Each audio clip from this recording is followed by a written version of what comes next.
Good evening, ladies and gentlemen. It is a great privilege and proud moment for me to welcome Shri Gopal Gandhi, Lord Bhikkhu Parikh Sahab,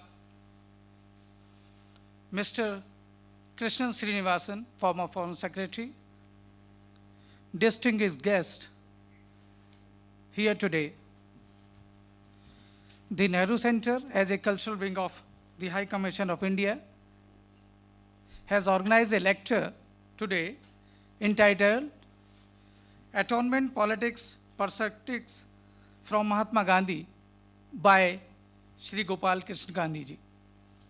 Dear distinguished guests, although there is no need for an introduction to Mr. Gopal Gandhi, a prominent, versatile personality influenced by Gandhiji's ideologies and character. Lord Halifax, former Viceroy of India, once said about Gandhiji, quote, "I suppose there can be few men in all history who, by personal character and example, have been able so deeply to influence the thought of their generation." Dear audience, it is my honor to brief you about Gopal Gandhi from the stage where TNC has organized hundreds of events under his supervision in the 90s. Shri Gopal Gandhi completed his master's degree in literature from St. Stephen College, Delhi University. He joined the Indian Administrative Services in 1968 and served as an IAS officer in Tamil Nadu till 1985.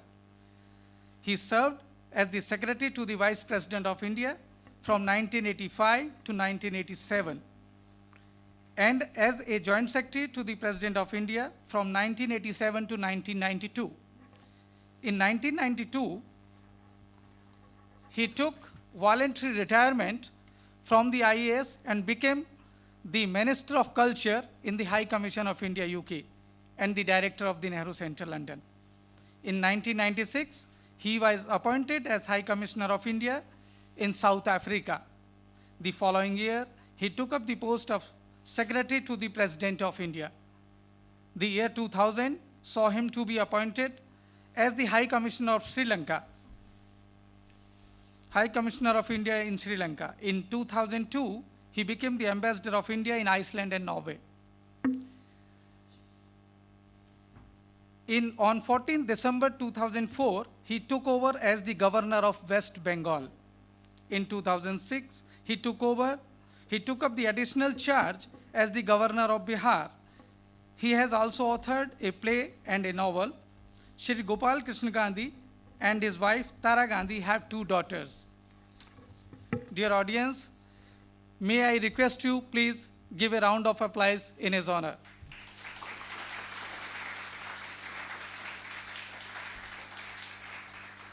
Thank you very much, sir, from the bottom of my heart. We are really privileged and honored to be here for a lecture at this stage where exactly I should say instituted and given, gave a wonderful guidance, and for this platform, we are trying to do our level best to take your path to carry forward this legacy. Thank you so much.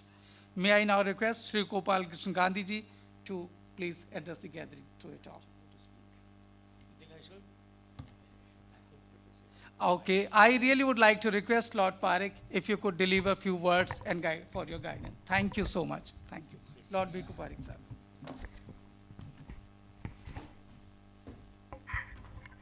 Well, is it functioning? Can you hear me at the back? No? Now? Okay, I'll go there. Okay. No, that's right. I can survive.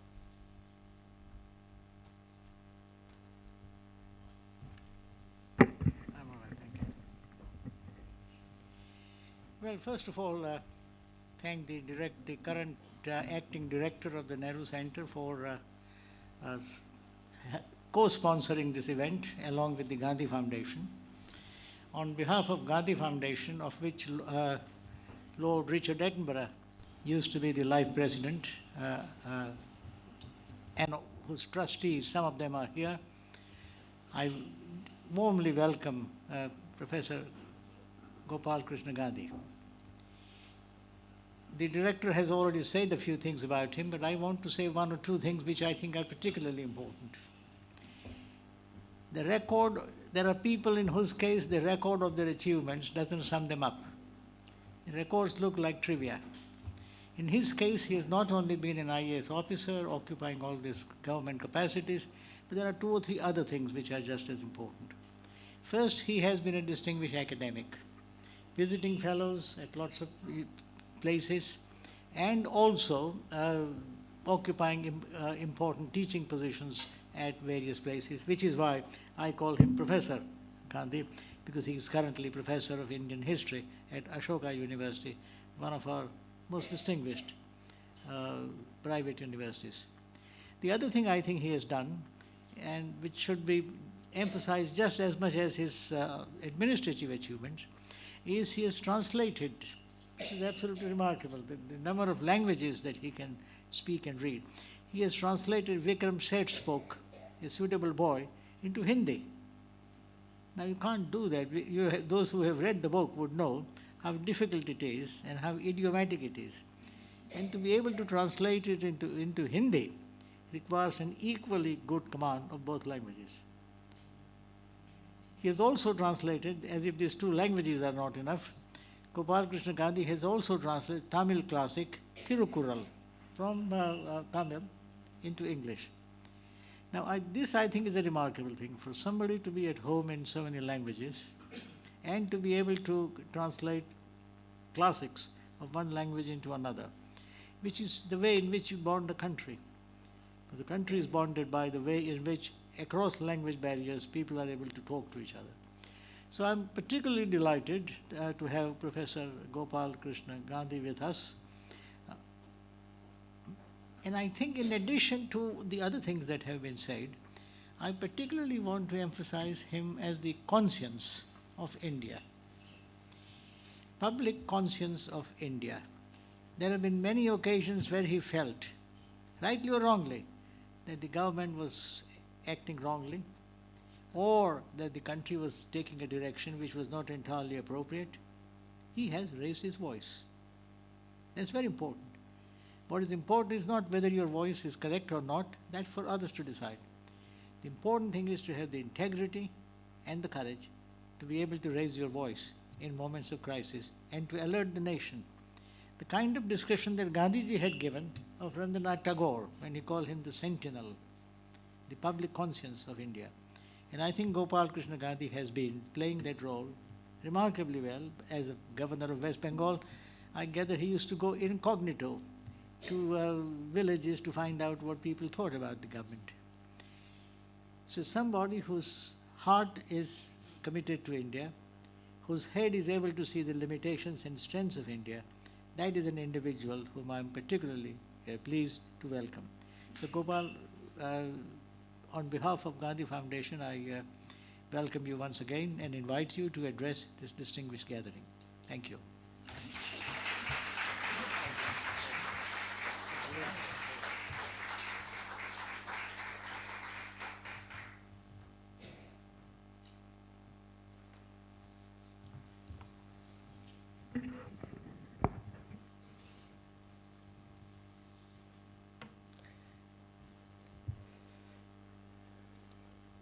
Professor Lord Bhikkhu Parikh, Deputy High Commissioner of India, Mr. Charanjit Singh, Mr. Krish Srinivasan, former Foreign Secretary of the Government of India, distinguished invitees, members of the Gandhi Foundation, Acting Director of the Nehru Center, so many friends from the time that I was working here. To all of you, my greetings, my regard, and my gratitude.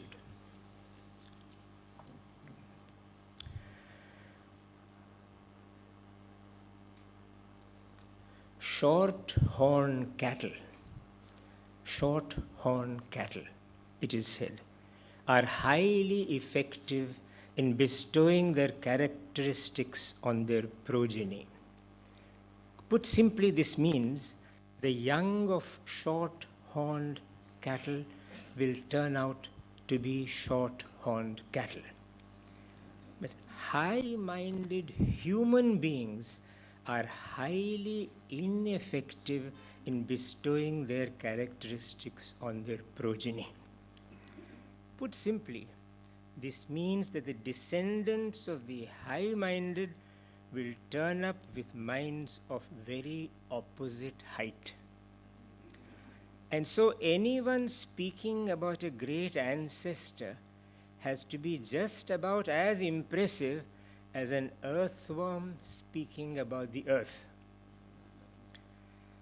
In inviting me to give this lecture in the strong and strength-giving name of Mohandas Karamchand Gandhi, Professor Lord Bhikhu Parekh and members of the Gandhi Foundation have put me to a hard test. I do not know whether to marvel at their optimism in asking me or at my audacity in accepting. But be that as it may, I offer to them my sincerest thanks and my deep appreciation for the high honor, and I offer to those present, all of you, my assurance that I will speak not as a Gandhi descendant, but as one who finds Gandhi's mind fascinating to partner one's own thoughts with, to share hopes and fears with. And I will try, not easy, to do this in his spirit of faith, which included faith in the saving grace of humor. As I said at a gathering yesterday, sitting his matriculation examination as a lad of 17, Mohandas was given a deck of subjects from which to choose one for his English essay. He chose from among all of them to write on the advantages of a cheerful disposition. That essay has gone to dust, a great pity for our times in which cheer as an emotion is severely challenged, though laughter at others' expense thrives, especially in the world of competitive politics. Another text of Gandhi, of which the original has also gone into the dust of evanescence, is a letter he wrote to his ailing father. He was 15 and wrote it in his first language, Gujarati, which was the only language which his father, a wise and brave man, knew. And it sought forgiveness for what Mohan, as he was called at home, regarded as amounting to a theft that he had committed on behalf of his elder brother. I wrote it on a slip of paper, he writes in the autobiography. And in this, I not only confessed my guilt, but I asked adequate punishment for it and closed with a request to him not to punish himself for my offense. I also pledged myself never to steal in future. Unquote. His father, Mohandas writes, read the letter silently as tears welling up in his eyes flowed on to the paper he held in his forgiving and blessing and cleansing hands. This was Gandhi's first recorded act of atonement, one of many to follow. And it has three notable ingredients. First, a clear admission of culpability. Second, a request for punishment, external punishment. Third, the promise of non-repetition of the guilt. A fourth is hinted at as well, that the one addressed might transfer the expiation to himself, hurt himself, become one with the guilty one. Atonement, after all, is at one ment, fluxing the guilt, the guilty, the one causing wrong or pain, the one wronged or pained with the wrong and pain in one at oneness. A sense of responsibility which is allied to a sense of accepting guilt, of feeling regret, remorse, of wanting to do penance and even to hit himself, which he urged his father not to do, but which he himself did as a young father, were all integral to Gandhi, as were his resolves to fast, something he did on more than 30 occasions in the period 1914 to 1948, totaling about 150 days as penance or self-purification, or to make his target feel a need to atone, the idea of just reparation and at-one-ment. They were integral to him from just how he was made. The Jaina influence on his mother and hers on him had, I am sure, much to do with this, but it was basically Gandhi himself, growing with a deep sense of right and wrong, of the importance of going beyond expressing regret in words to atoning through corrective action for errors his own and those of others he felt responsible for or connected with. And as he moved inexorably into a life of politics, atonement became part of his politics, which played itself out through a war, the Boer War, he participated in as a non-combatant, and World Wars I and II, in both of which he was directly involved, first as an enthusiast, then as an opponent, both of the war's specifics and then of war itself. And most importantly, in the non-violent war he waged for the freedom of India from British rule. His ahimsa, non-violence, implied just and fair means for just and fair goals, and self-punishing for lapses stayed part, a very critical part of the proceedings. Its freedom in 1947, blood-stained by partition, saw India vivisected, broke homes, shattered peace, left about 14 million displaced, either because they were Hindus or Sikhs in Muslim areas, or Muslims in Hindu and Sikh areas, an estimated 2 million dead, and nearly 80,000 women abducted. Nearly, and any round figure to describe the abduction of women is outrageous.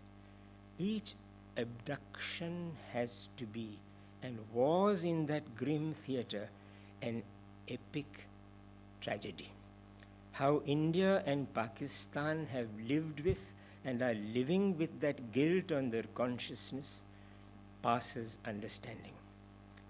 An agonized Gandhi at age 78 in Bengal and Bihar as India inched through the mayhem and murder of partition at the time.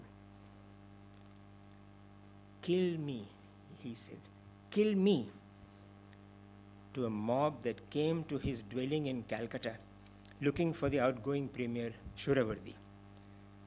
"I say, why don't you kill me?" He said this in Hindi. And then he fasted to atone, to restore peace.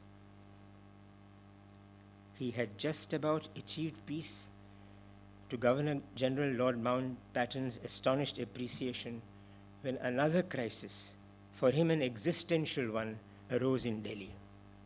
Under the terms of partition, India was to pay Pakistan as its share of the undivided balance in the national exchequer, rupees 750 million. Of this, India paid up, as first installment, 200. Before it could remit the balance 550 million, Kashmir was invaded. Prime Minister Nehru and Deputy Prime Minister Patel felt that giving the second installment would only fund fresh armed action from Pakistan, and so held the installment back. This was, to Gandhi, dishonorable, intolerable. Pay up, he told the government, his own government. When it demurred, he resorted to his tested mode of atonement, self-punishment. He began a fast for what he said was for the honor of India. It almost looks like he knew that this was to be his last fast, not because he thought he would not fast again. Incidentally, he fasted always not to die, but to live a more honorable life once the fast was concluded honorably. And Professor Hiren Mukherjee once told me that on the day Gandhiji started one fast unto death, he placed an order for a new pair of dentures. He started this fast not because he thought he would not fast again, but because he was assassinated.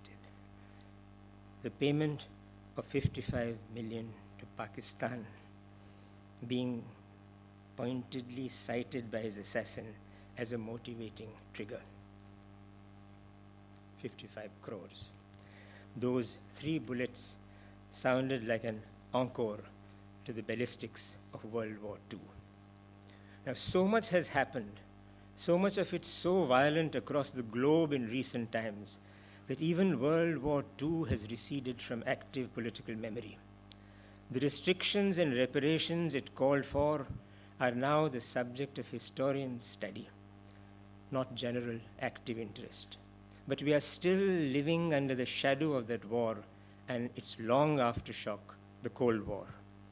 As self-punishment for all that happened at the hands of the Berlin-Rome-Tokyo axis, Article 26 of the 1949 Constitution of the Federal Republic of Germany, amended and extended later to all of the country after unification in 1990, and therefore very alive even today, said, and I quote, "Activities tending and undertaken with the intent to disturb peaceful relations between nations, especially to prepare for aggressive war, are unconstitutional.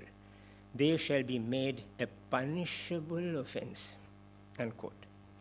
In addition to military curbs, the Potsdam Agreement required Germany to pay the Allies $23 billion in machinery and manufacturing plants. Article 11 of the Constitution of Italy required it, in quotes, to repudiate war as an instrument of offense against the liberty of other peoples and as a means for settling international disputes, and to agree on conditions of equality with other states to such limitations of sovereignty as may be necessary to allow for a legal system that will ensure peace and justice between nations, unquote. The virtually US authored Constitution of Japan sounds more stringent. It says, and I quote, "Aspiring sincerely to an international peace based on justice and order, the Japanese people forever renounce war as a sovereign right of the nation and the threat or use of force as means of settling international disputes." And then, in order to accomplish the aim of that preceding paragraph, land, sea, and air forces, as well as other war potential, will never be maintained. The right of belligerency of the state will not be recognized. Now, to describe these constitutional provisions for self-restraining reparation as acts of political atonement may not be quite right, for they were virtually dictated to the countries concerned. But to do so would not be all that wrong either, for they still are active as expiations, internationally determined and monitored acts of self-regulation. Germany, Italy, and Japan, prominent nations otherwise, have as a result remained out of the United Nations Security Council all these 7 decades and more. The nations keeping them out having, of course, established their own shining records of the use of the right of belligerency. Beyond atoning, which the world made Germany undergo, a deep existential moment arose within that country. The name of Konrad Adenauer will not ring too many bells today. The leader of the Christian Democratic Union Party and the first post-war Chancellor of West Germany, Adenauer did what would have been considered unthinkable by all those who had imposed Potsdam on Germany. he went into negotiations with Israeli Prime Minister David Ben-Gurion for another reparations agreement. This was not just a matter of the heart, it needed investments, it needed money to go out of Germany. This was Adenauer. Adenauer is unlikely, extremely unlikely, to have known of Gandhi's fast over the 550 million or 55 crores owing to Pakistan. And yet he was speaking in what can be called Gandhi's spirit, asking his own parliament to approve the financial arrangement. Adenauer spoke of the debt Germany had to pay. And I quote Adenauer and urge all of you to bear these words with some attention. Unspeakable crimes, Adenauer said, have been committed in the name of the German people, calling for moral and material indemnity, unquote. His government, he said, was prepared to offer a solution of the material indemnity problem, thus easing the way to the spiritual settlement of infinite suffering. There was opposition to the move, and his own finance minister was against it. But Adenauer pressed on, driven primarily by what can only be called the imperative urge to atone. I would not underestimate pressures on him from NATO and perhaps also the Jewish lobby in the United States, but Adenauer's was a personal moral putsch. When a man or a woman is brave, wise, he or she is seen as being lofty and noble. Activists, writers, philosophers get to be seen as such and often get to receive the Nobel Peace Prize. If they stand for, or as Americans put it, run for office and are lucky enough to lose, then they are seen as having been raised altogether to an even higher plinth. In Gujarati or Hindi, they would be called Charitravan, having character, and that would be that. But when a politician says something wise or does something brave, the observer turns very cynical and asks, what is the chakkar in this? What is the deal in this? What is her or his game? The politician is invariably regarded as being intelligent in the guise of being wise, smart in the shape of being brave, and a Gujarati or Hindi word then comes into play, chatur, clever. Unfair, I would say, to politicians. Bravery, wisdom, and why even nobility can be and should be political, for every idea and every step in the public sphere or the polis, the metropolis, the polis, is political. Elton John's song on the word sorry is music, but it also lies at the deepest core of redemptive politics. Similarly, every politician, being owner of a feeling brain and a thinking heart, can be and should be wise, sensitive, human, for every political act being concerned with human beings is about humanity. Than the Emperor Ashoka's edicts of 2000 years ago, or the Universal Declaration of Human Rights in our times, there can be nothing nobler, also nothing more political. It is good to be smart, smarter to be good. So much the better for smartness, so much, alas, the worse for goodness.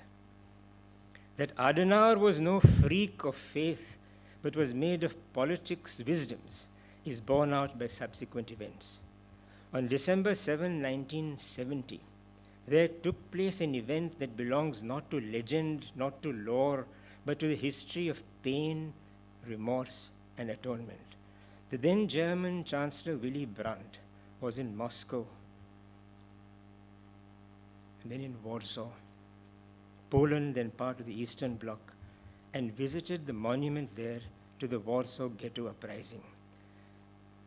Those of my generation present in this hall would remember from memory rather than from records that after laying his wreath to the surprise of all present, Willy Brandt did something unexpected. He knelt and remained silently in that kneeling position for a short time, half a minute, by the clock, but an eternity in atonement. The photograph of that act is of the stuff of Michelangelo's sculptures, and indeed has been carved in stone on a tablet that stands by the monument. The sculptor, Victoria Czechowska-Antoniuska, is 90 this year. Gandhi once said, if only he had the time, he would spend hours, days studying the art treasures of Europe. He would have gazed at Victoria's depiction of Kniefall von Warschau long and lovingly.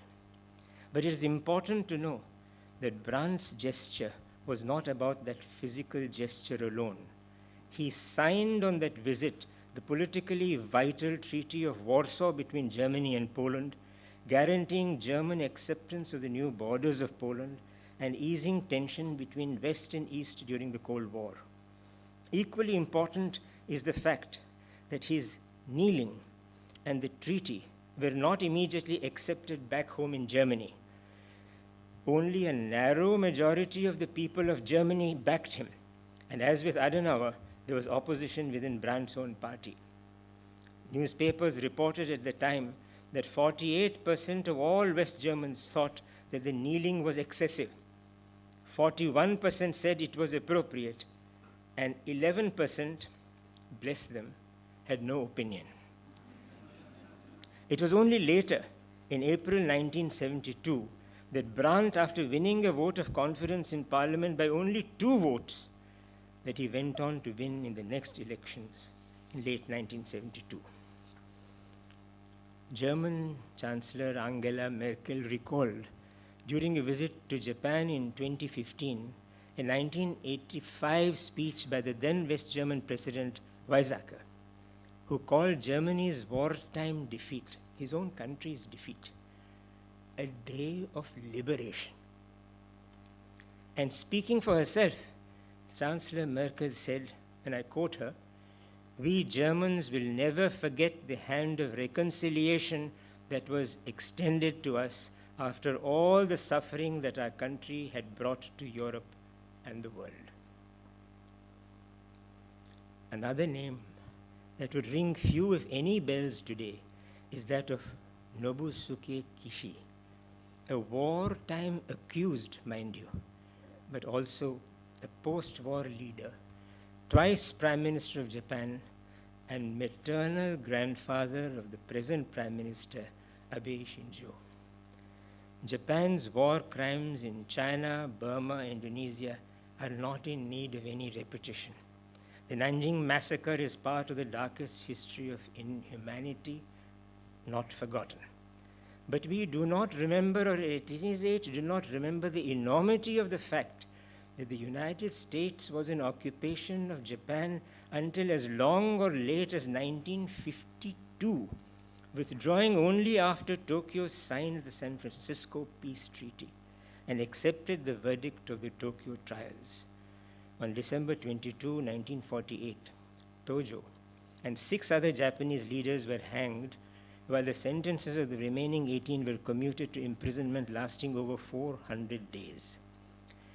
Bearing in mind the torture and killing of Burmese nationals at Japan's hands, the then Prime Minister Kishi said in 1957, face to face, directly to the people of Burma, and I quote Kishi, "The Japan of today is not the Japan of the past, but as its constitution indicates, is a peace-loving nation." And he added, "We view with deep regret the vexation we caused to the people of Burma in the war just past. In a desire to atone," his word, "in a desire to atone, if only partially, for the pain suffered, Japan is prepared to meet fully and with goodwill its obligations for war reparations," unquote. As with Warsaw and Brandt, Yangon can have a plaque for Kishi. Successive prime ministers of Japan have apologized, expressed remorse, offered and provided reparation for its war crimes, including to its own daughters who were forced to work as comfort women. I do not think Atonement can ever find anywhere a parallel to match Japan's. Each act of atonement is, however, sui generis, for atonement is daughter to remorse, which is personal, the child of conscience, which is as personal, as private as anything can be. Among those who helped end the Cold War from positions of power by using it redemptively, Mikhail Gorbachev stands tall. He is a tragic, lonely, and yet compelling figure whom even Shakespeare's versatile imagination could not have found the colors to quite match. As a recent study by Werner Herzog shows, he was troubled in his hugely powerful office, restless to set several wrongs right, but not having either the time to do it or fully the vision. His predecessors who were Soviet and his successors who are Russian, as Herzog says, did and have done very similar things with their people, with their adversaries. Gorbachev stands apart from them, wanting, perhaps like Bernie Sanders, to do today something to turn a harsh and aggressive society towards being just and incorporative. Gorbachev failed in many senses, but in his very failure and in the solitude of his tragedy lies his ambiguous stature.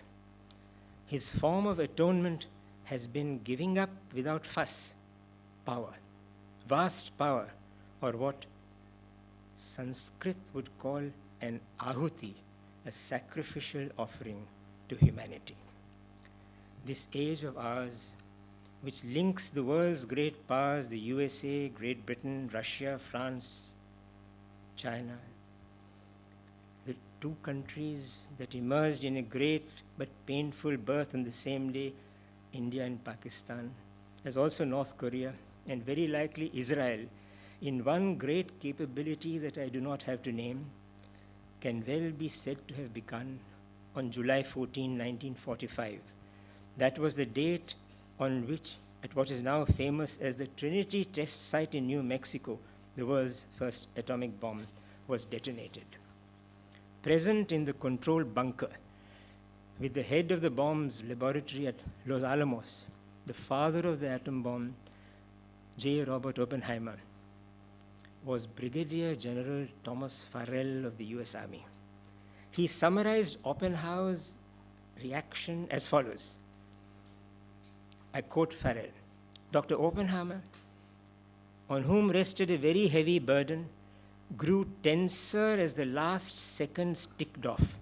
He scarcely breathed. He held on to a post to steady himself. For the last few seconds, he stared directly ahead, and then when the announcer shouted, "Now!"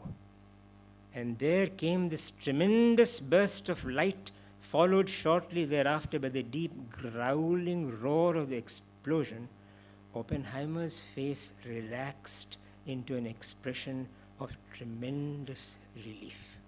Unquote. Now, friends, I have to thank great God Google for telling me that immediately after the Trinity test, Oppenheimer took to the stage and clasped his hands together, it is said, like a prize-winning boxer, while the crowd cheered. His scientific genius had triumphed. But wisdom, atonement were to come.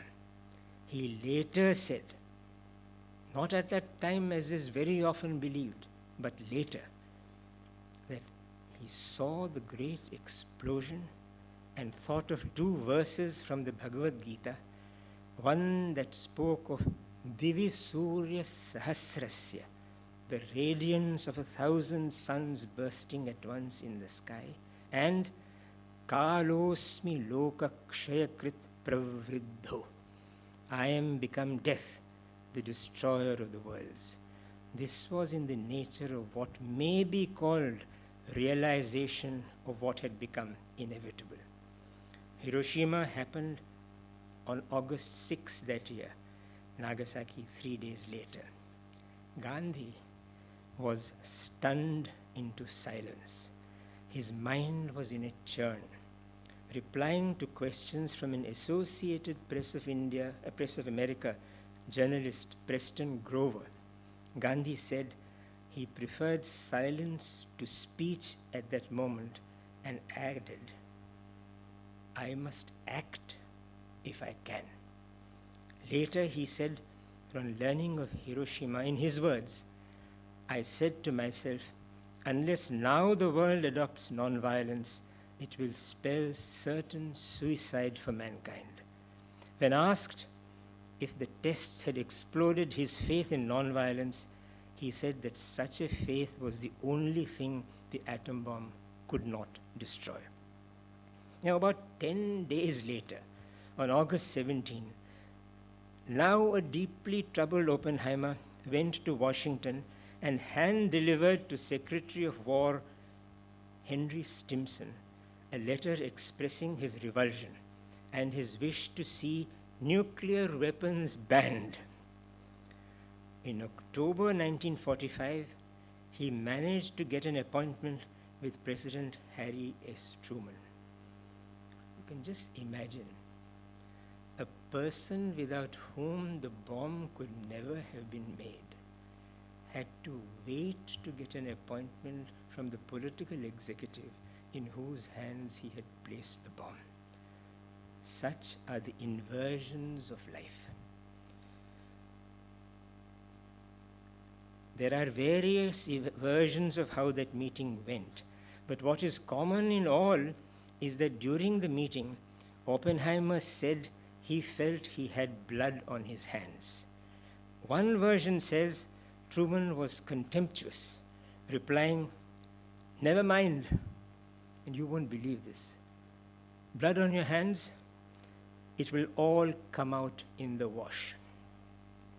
Now, apparently, Truman ended the meeting summarily and later told his Undersecretary of State Dean Acheson that he did not want to see Oppenheimer in his office ever again. Another version says Truman described Oppenheimer to Acheson as a crybaby scientist, and another that he called him that son of a ... Expletives and the White House go back a long time. This lecture is about atonement, not about expletives. And so, begging pardon on Truman's behalf to political correctness in speech, I shall go on. Oppenheimer was to go on to oppose the nuclear arms race, and in particular the development of the hydrogen bomb. He had been deeply suspected by the US establishment even earlier for lurking communist sympathies, and remained under the scanner of surveillance and suspicion until the Kennedy era, when a different political ethos rehabilitated and even decorated him.